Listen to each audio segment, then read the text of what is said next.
According to sources, the attack on the Intercontinental Hotel in Kabul is not over yet. Now, 2 attackers are still believed to be at large in the hotel. Gunfire and also grenade explosions are still being heard from the attack scene. The casualty count now stands at 7 people, and at least 3 attackers are reported to have been killed so far.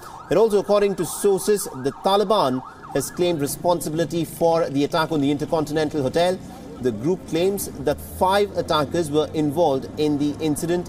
Earlier, it was reported that in fact, people could be seen making desperate attempts to try and escape using curtains and ropes to climb down from the burning hotel.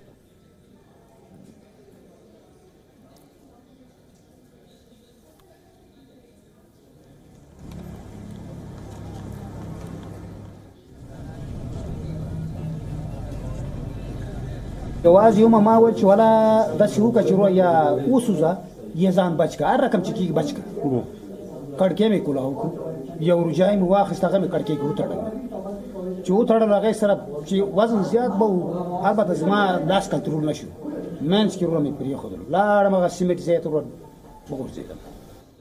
All right, now for more on this, we are joined in by my colleague Daniele Pagani, who's extensively covered the conflicts in Afghanistan and Iraq. Daniele, this is yet another instance where the Taliban seem to have carried out an attack of this scale in the heart of Kabul. What's happening?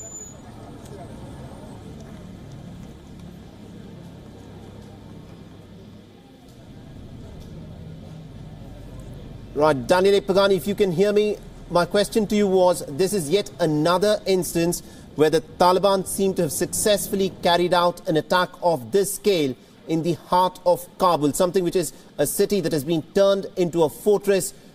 How is the Taliban being so successful in carrying out attacks in the heart of Kabul?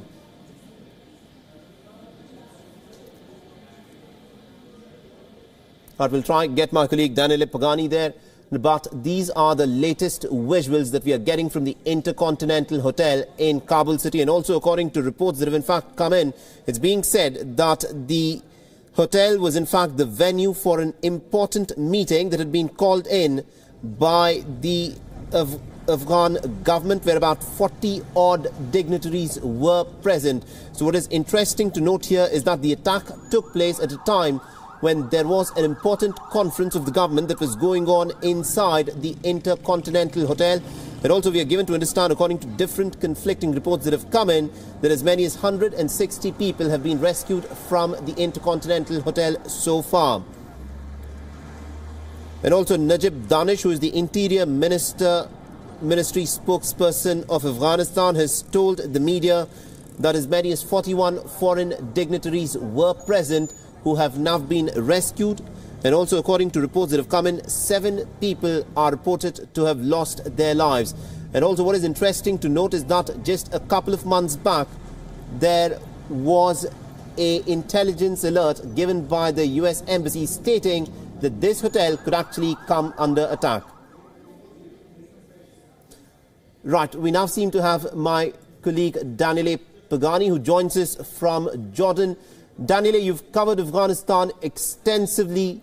Despite the fact that the security has been beefed up within the city of Kabul, the Taliban have succeeded in carrying out an attack of this nature. This is indeed, Saleh, success. I would say a military success that the Taliban have carried out. It is highly symbolic. The Intercontinental Hotel in Kabul is a place well known all over the world. Businessmen, people going to Kabul for conferences, journalists for that matter. So anyone who is going for a period of work in Kabul has a very high possibility to end up staying in this hotel. So it's a symbol, it's a very much known symbol. Plus, it is on the top of the hill, it is a fortified area, there is a narrow lane to get on top of the hill where the Intercontinental is. You need to cross 3 checkpoints. So it means that the commando was also pretty organized. That doesn't surprise us. Remember, the Taliban forces have one way or the other been fighting in Afghanistan since at least 3 decades. Therefore, it's no surprise that they are organized and capable of carrying out such an attack.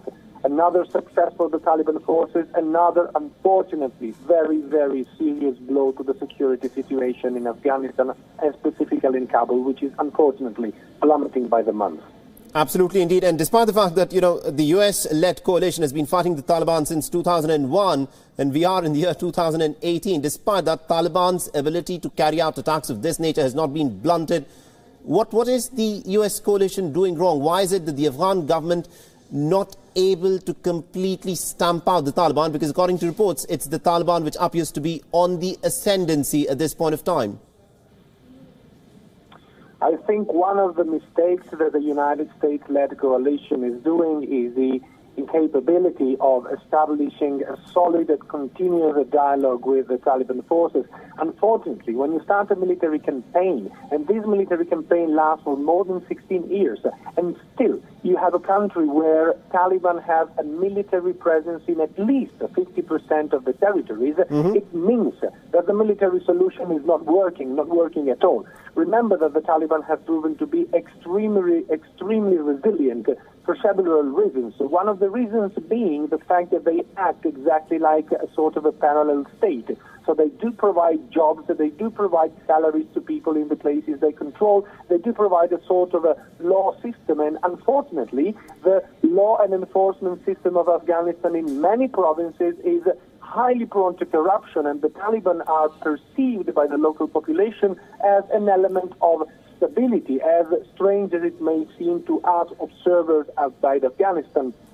So it makes them very powerful on the ground.